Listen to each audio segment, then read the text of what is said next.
السلام علیکم ورحمۃ اللہ وبرکاتہ۔ ایک مسئلہ پوچھا جا رہا ہے، کئی سوالات آئے ہیں کہ مثال کے طور پر گھر میں جوائنٹ فیملی ہے، کئی لوگ مشترک ہیں، جس میں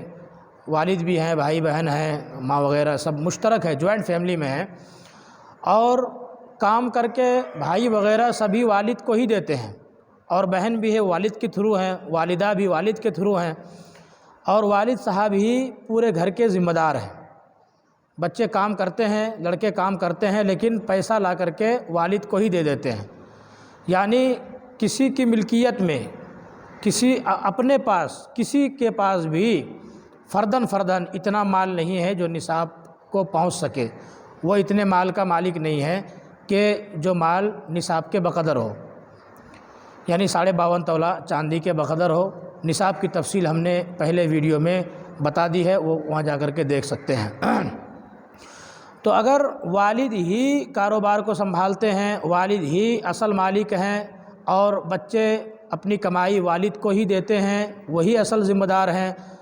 اور کسی کے پاس بھی اتنا مال نہیں ہے کہ جو نصاب کے بقدر ہو، یعنی 52.5 تولہ چاندی کی مقدار ہو، تجارت کا بھی مال نہیں ہے، ضرورت سے فاضل پیسہ بھی نہیں ہے، ضرورت سے فاضل کچھ ایسا سامان بھی نہیں ہے، یعنی کہ ضرورت سے فاضل نہ تجارت کا مال ہے،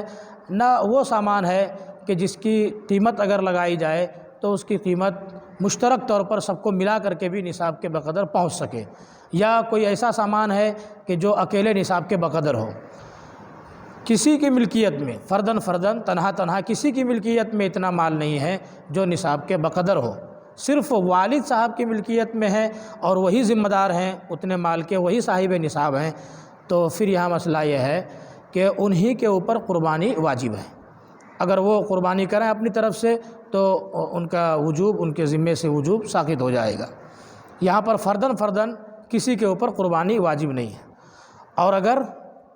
کاروبار میں الگ ہیں، بھائی الگ ہیں، یا پھر اسی طریقے سے والدہ کے پاس اتنا مال ہے کہ جو نصاب کے بقدر پہنچ رہا ہے، زیورات وغیرہ ہیں، یا پیسے ہیں، یا تجارت کے اموال ہیں، یا اسی طریقے سے کسی بیٹے کے پاس، کسی بھائی کے پاس ہے، تو مشترک اور جوائنٹ فیملی میں اگر کسی کے پاس بھی اپنی ملکیت میں نصاب کے بقدر مال ہے تو اس کے اوپر اپنی قربانی واجب ہے، والد کی قربانی ان کے لیے کافی نہیں ہوگی۔ اور اگر کسی کے پاس اتنا مال نہیں ہے فرداً کہ اس کے ذمے میں قربانی واجب ہو سکے، یعنی نصاب کے بقدر مال نہیں ہے، تو پھر ان کے اوپر قربانی واجب نہیں ہے۔ تو بس پوائنٹ یہ یاد رکھنا ہے کہ جن کے پاس اپنی ملکیت میں اتنا مال ہے، نصاب کے بقدر مال ہے، اس کے اوپر ان کی اپنی قربانی واجب ہے، ان کے ذمے میں اپنی قربانی واجب ہے، والد کی قربانی کافی نہیں ہے۔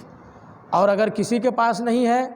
تو پھر والد کے پاس ہی اگر صرف مال ہے، والد ہی مالک ہے، وہی صاحب نصاب ہیں اکیلے اس جوائنٹ فیملی میں، مشترک فیملی میں، تو پھر صرف والد کے اوپر ہی قربانی واجب ہے، وہ اپنی طرف سے کر دیں تو ہر ایک کی ان کی قربانی واجب قربانی ادا ہو گئی، اور پھر وہ قربانی کافی ہو گئی، پھر ہر ایک کو یا کسی کو بھی ان میں سے قربانی کرنے کی ضرورت نہیں ہے۔ البتہ اگر وہ نفلی قربانی کریں تو پھر درست ہے، یا والد ہی اپنے بچوں کی طرف سے یا بیوی وغیرہ کی طرف سے نفلی قربانی کرے تو پھر ان کو ثواب پہنچے گا، اور یہ صحیح ہے۔